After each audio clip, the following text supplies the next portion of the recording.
Hello, everybody. I'm very sorry that I couldn't join you in person for the conference, but I'm glad to have this opportunity to share my presentation with you distantly. I hope it will be still engaging and thought provoking and will incite some interesting conversations in the end. And please feel free to connect to me if you would like to discuss further any questions that I'm bringing up today. I would be really happy to continue this conversation. Today, I will start my presentation by discussing the growing demand in the higher education to significantly advance the research dimension in the field of art management. And this is happening due to numerous fundamental changes that are currently transforming the professional field and practice of art management from a mere service industry into a leading creative economy sector. Second, in my presentation, I will offer some examples of integration new research developments in the arts management degree education by sharing successful results of my program, BA Arts Management program at La Salle, to develop a strong research culture that brought students' research outputs to a completely new quality level. And finally, I will discuss a pilot program successfully trailed the last academic year to publish an edited collection, The Future of Heritage, comprising the best student research dissertation projects that received a wide recognition among academics in Singapore and in Asia.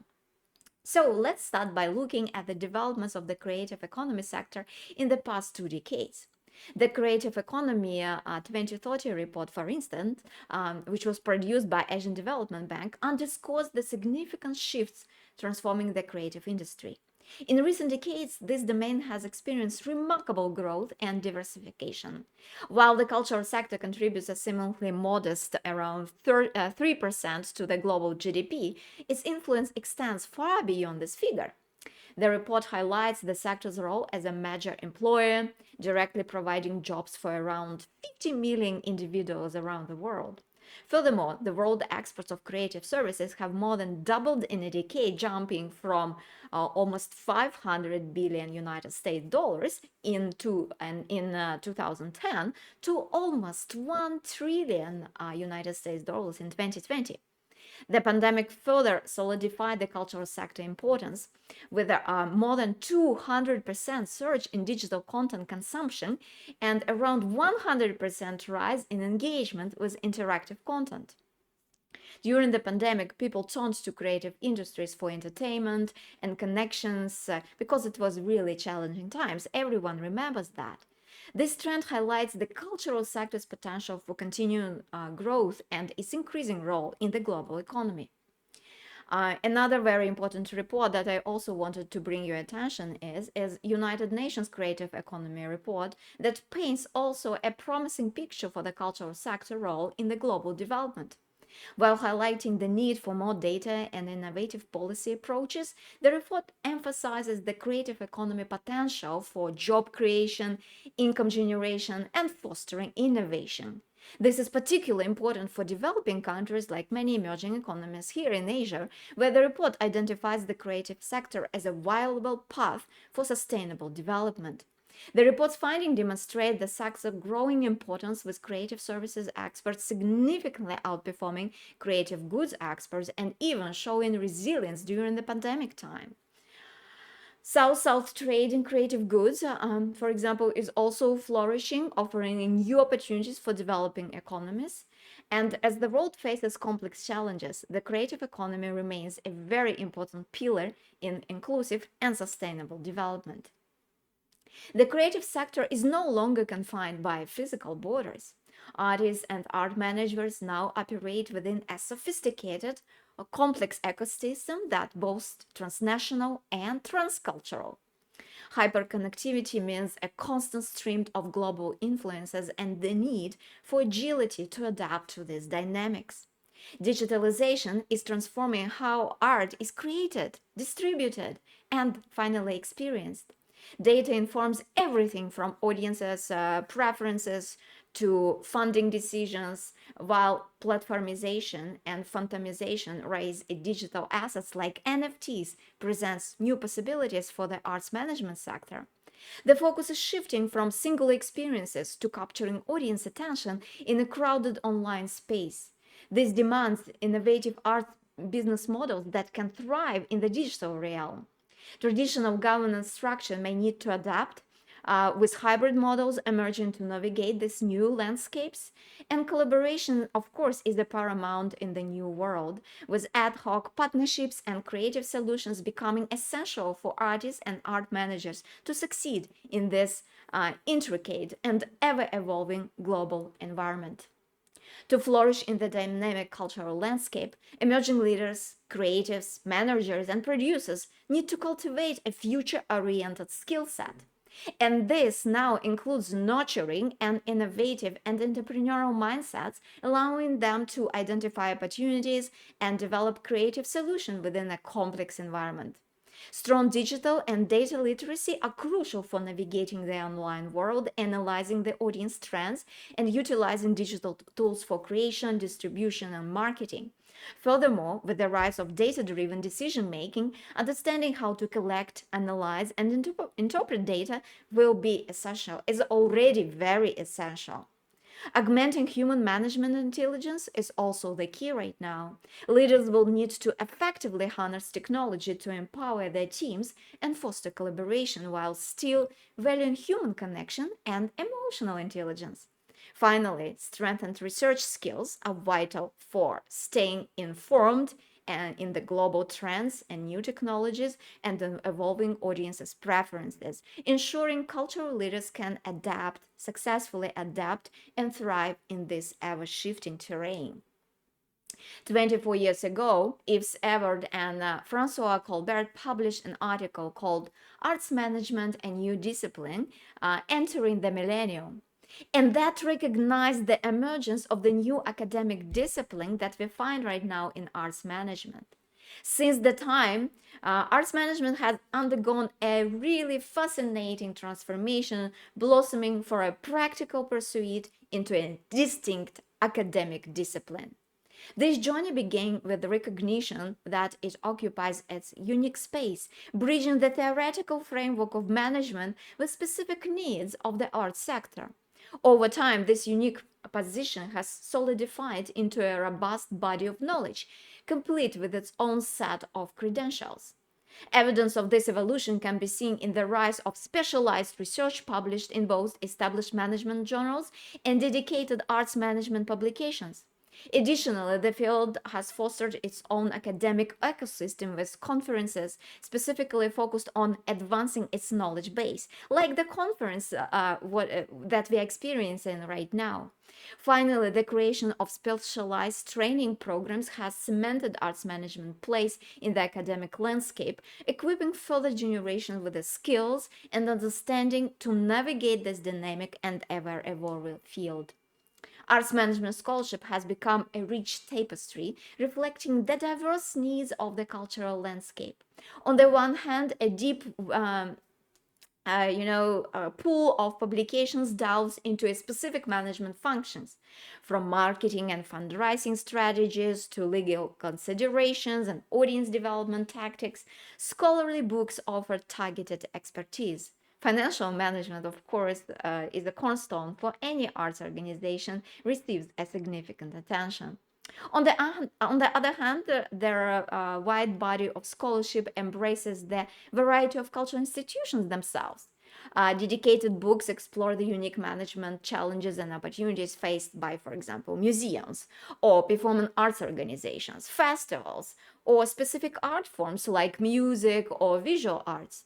And this specialization ensures a knowledge base tailored to the distinct needs of each sector, empowering arts leaders with the most relevant tools to excel in their specific field. It also excellently demonstrates the maturing of the arts management as an academic discipline that requires much research to grow further.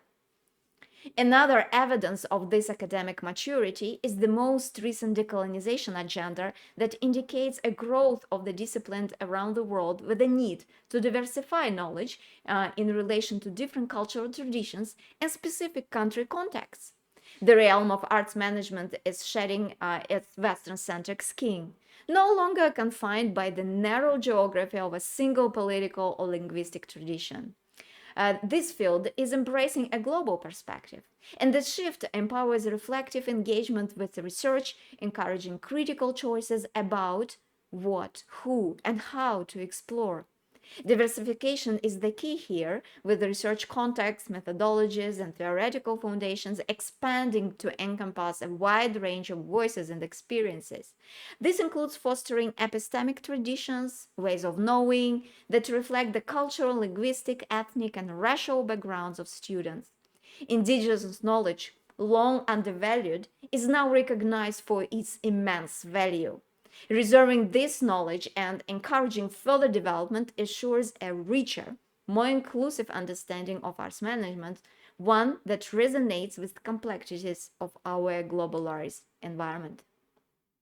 This decolonization agenda requires arts management researchers to embrace innovative methodologies. The shift goes beyond traditional data collections and analysis.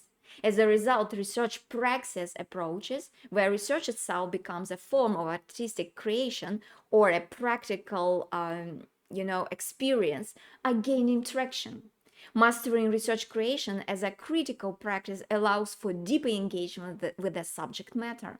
Furthermore, researchers are increasingly drawing on alternative knowledge generation models and epistemic traditions.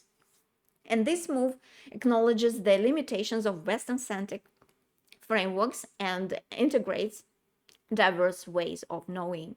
Finally, collaborative approaches are fundamental for the interdisciplinary field of arts management.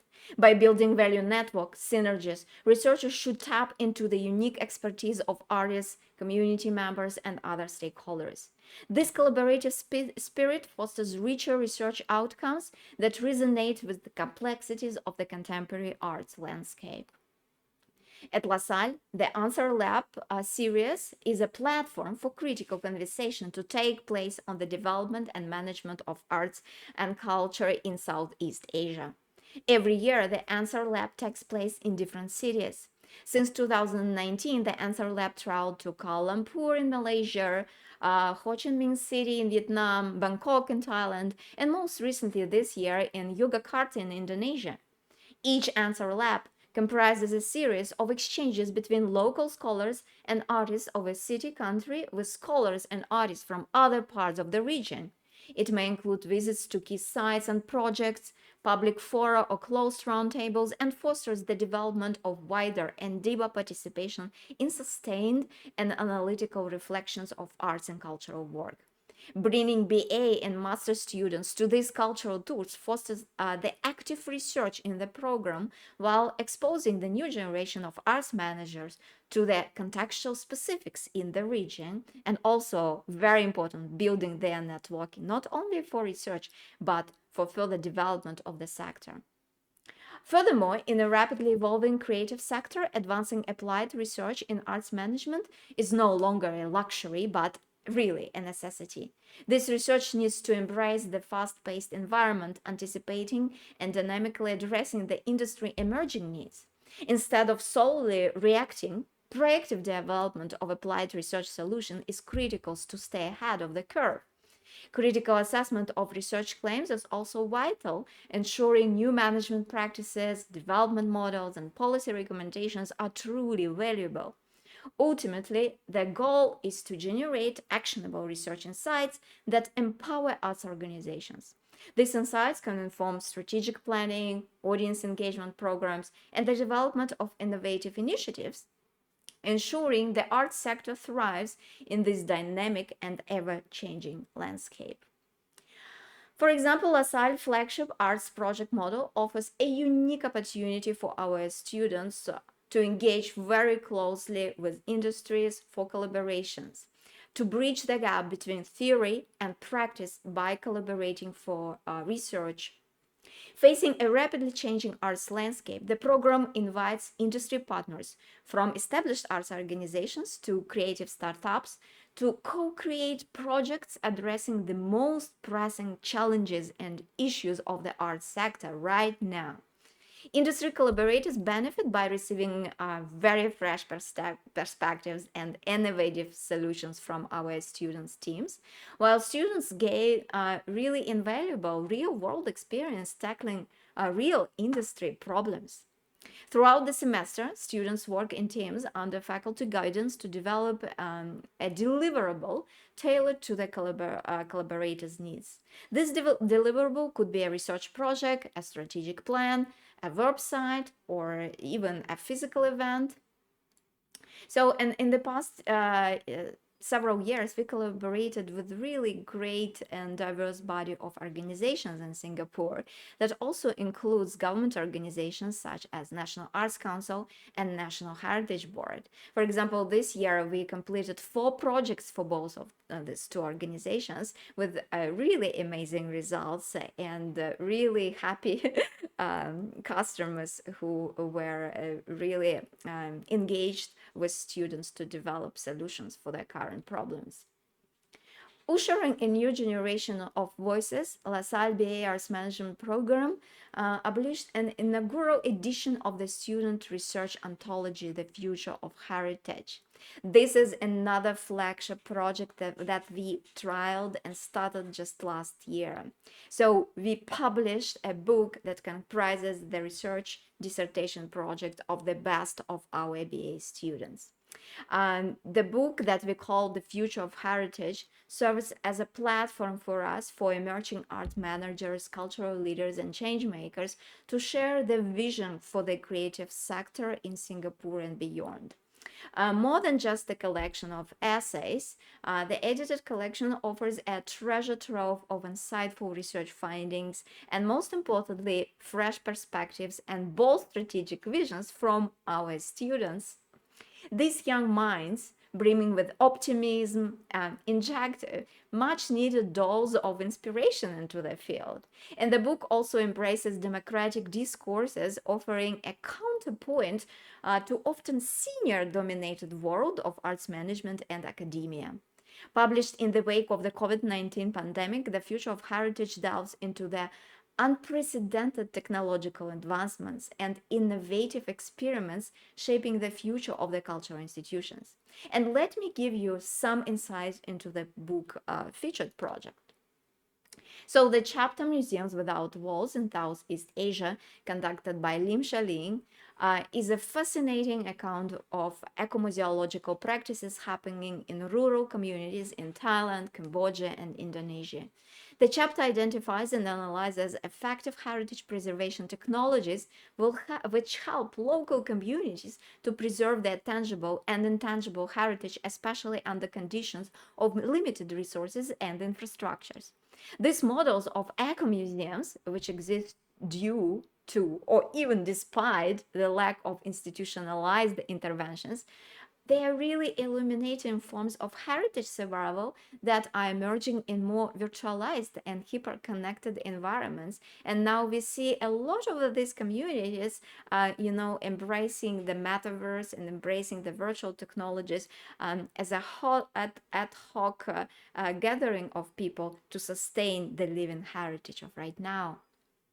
Another chapter by Eunice Gore on the Walt Disney global success keeps a critical conversation going around the involvement of transnational mega corporations into the practices of media presentation of cultural heritage, especially if it concerns the indigenous heritage of non-Western cultural communities.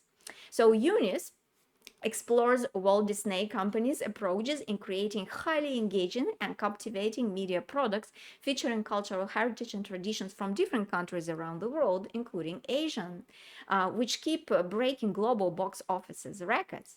The research illuminates how cross-cultural sensitivity, cultural localization practices across local markets, and also diversified workforce within the company itself generates economic value for Disney in their production of animated cultural representative films. A different chapter contributed by Tika Raman, who excellently employs audited ethnography along with other qualitative methodologies, explores the transformation of the traditional Indian dance in Singapore. This research depicts many factors, including technological advancements, which help the traditional dance practice to eventually find new forms.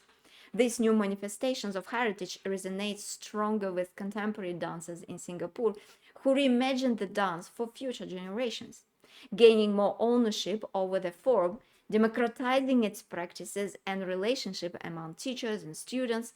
Contemporary dances become a living legend of the heritage tradition.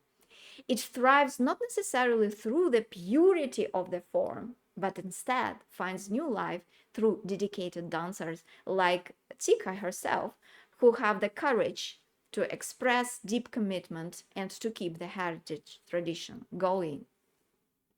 Finally, I wanted to highlight the chapter of Jordan Tam on how to measure augmented reality experiences in museums. This chapter excellently brings together the world of museums and heritage and most recent technological developments. Not only does the chapter feature illuminating insights from the creative tech sector in Singapore, discussing the role of augmented reality experiences in contemporary audience engagement with the cultural heritage, it also goes much further to propose a new assessment framework to evaluate this augmented reality encounters with the heritage. Stressing both quantitative and qualitative criteria, this research, developed in collaboration with the National Heritage Board, offers a model to measure the impact of augmented reality filters created by museums to educate and entertain contemporary audiences through a close engagement with heritage. Applying the new evaluation framework to a case study of the Escape Batik Shop filter developed by the National Heritage Board, the chapter offers a step-by-step guide for heritage institutions. This guide can help museums better understand audiences' augmented reality experiences with the heritage by looking at a wide array of factors from aesthetics to edutainment. This research was recognized not only in the industry community in Singapore, but received a high prize at LaSalle. The first time in the history of LaSalle, a BA Arts Management student received McNally Award for Excellence in the Arts.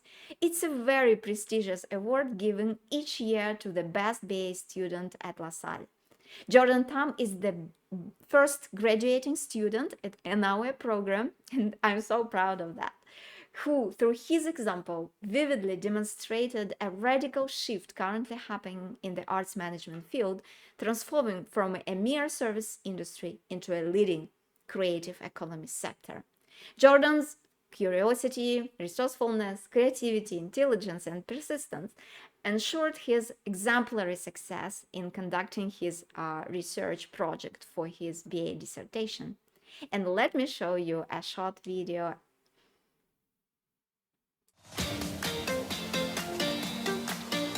Hi, my name is Jordan Tam. I'm graduating from the South Arts Management program.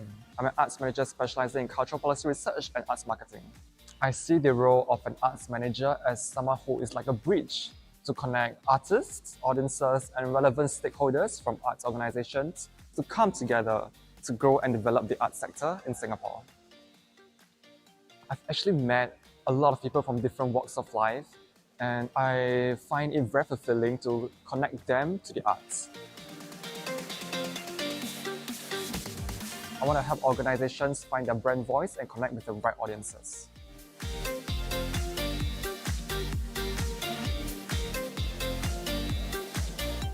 I am very interested in the future of the arts industry and how it can adapt to changing circumstances. The pandemic has forced us arts managers to learn these new technologies, so we're still able to bring art programs to the audiences digitally. My research has taken me to 3 academic conferences, both locally and internationally. Also, my research has been published in an arts management edited collection titled The Future of Heritage. My journey at LaSalle has been nothing short of amazing learning experiences, amazing friends, and opportunities for me to fuel my passion and discover who am I.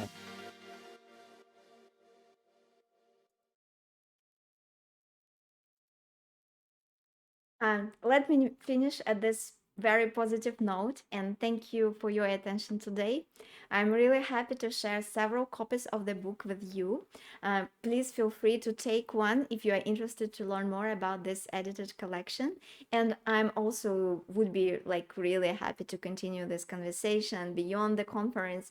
Please feel free to connect to me. I'm always happy to develop the arts management academic network further, and I'm looking forward to hearing from you, and please enjoy the rest of the conference.